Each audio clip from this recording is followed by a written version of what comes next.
Students, today our subject is English of class 5.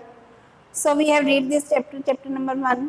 हमने ये पढ़ा हुआ है, चैप्टर कुछ पढ़ लिया है जिसमें बॉबी, एलिसन, क्लॉडिन और इन सब के बारे में बताया हुआ है।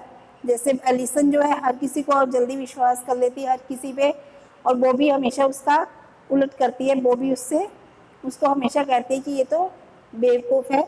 अब आगे हमने क्लॉडिन के बारे में भी पढ़ा था। क्लॉडिन जो है वो आलस करती है, अपनी चीज़ों को छुपाती है, सीक्रेटली हर काम करती है। अब नेक्स्ट हम पढ़ेंगे, we have read this chapter, यहाँ तक हमने पढ़ा था। Now we will start from here. She and Carlotta, she यहाँ पे क्लॉडिन के लिए यूज हुआ है, तो शी एंड कैलोटा वाले real pair in this study. वो दोनों स्टडी इकट्ठे करते थे, पढ़ाई इकट्ठे करते थे। Carlotta would not do things she disliked either, वो कैलोटा जो थी वो काम नहीं करती थी जो उसे पसंद नहीं था। She could get out of them, वो इस काम को छोड़ देती थी। But she use open and direct method, पर वो अपने काम को खुले तरीके से करती थी, किसी से छुपाती नहीं थी, सीक्रेट ढंग से नहीं करती थी। बट क्लॉडिन ऐसे करती थी, वो अपने काम को जो पसंद नहीं करती थी बट वो उसको छुपा कर करती थी। Claudine really enjoyed getting her way secretly, और क्लॉडिन जो है बिल्कुल इसका उलट थी। वो अपने काम को कैसे एंजॉय करती थी, छुपाकर वो काम करती थी और उस तरीके से उसको एंजॉय करती थी। Putting on an innocent, innocent होते हैं मासूम, भोला जिसको बोलते हैं, तो innocent face all the time. और जो क्लॉडिन थी वो अपने फेस को ऐसे मासूम सा बनाए रखती थी हमेशा, जैसे कि वो बहुत भोली हो।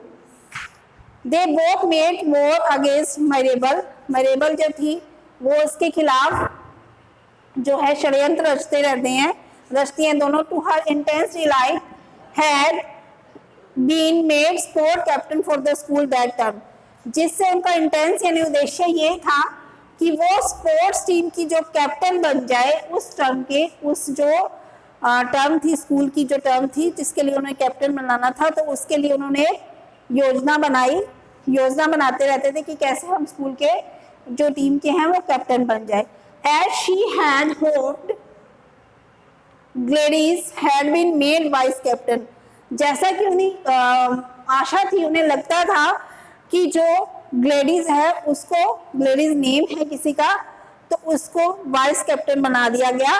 उन्हें इस बात की आशा थी कि उनको वाइस कैप्टन बना दिया गया। And this placed them both, इससे वो दोनों बहुत खुश हुए क्योंकि वो खुद कैप्टन बनना चाहते थे और ग्लेडीज जो है वाइस कैप्टन बन गई थी, इसलिए इस बात से उन्हें बहुत खुशी हुई। ग्लेडीज वर स्मॉल, क्यों हुई, क्योंकि ग्लेडीज जो थी वो बहुत छोटी थी।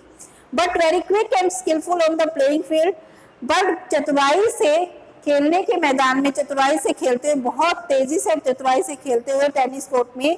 एंड फाइन लिटिल स्विमर, और वो एक अच्छी तैराक भी थी जो अच्छी तैरना जानती थी। Also she was very good at dealing with some of the shy, और उसको किसी के साथ डील करना, किसी भी शाई यानी शर्माने वाले व्यक्ति के साथ, या कोई नया व्यक्ति आता है तो उसके साथ अच्छे से डील करना भी उसको आता था। नेक्स्ट है यंगर गर्ल्स, यंग यानी छोटी लड़कियां आती थी, यंगर गर्ल या कोई शर्मीली लड़कियां, उनके साथ उनको डील करना बहुत अच्छी तरह आता था।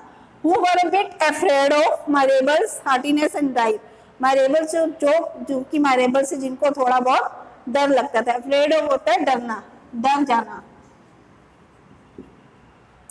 नेक्स्ट है Mirabel was a typical sport captain. Mirabel कौन था, मेरेबल जो थी वो एक स्पोर्ट्स कैप्टन थी, पुरानी वाली स्पोर्ट्स कैप्टन थी, जिसकी लाउड वॉइस थी यानी कि तेज आवाज थी, तेज आवाज वाली थी, जो हार्टी इन मैनर यानी कि जो स्वभाव में थोड़ी सी गुस्से वाली थी, जो जिसको गुस्सा आता था, गुस्से वाली थी। Stepping in figure and not very sensitive, और सेंसिटिव भी नहीं थी किसी की फीलिंग्स को लेकर, किसी के भावनाओं को लेकर, दूसरों की भावनाओं को लेकर वो सेंसिटिव भी नहीं थी। Now you have to read this chapter. Today's your homework is that now read this chapter, not full chapter. जहाँ तक मैंने आपको पढ़ाया है यहाँ तक स्टार्टिंग से लेकर फर्स्ट स्टैंडर्ड से लेकर इस स्टैंडर्ड तक you have to read this chapter.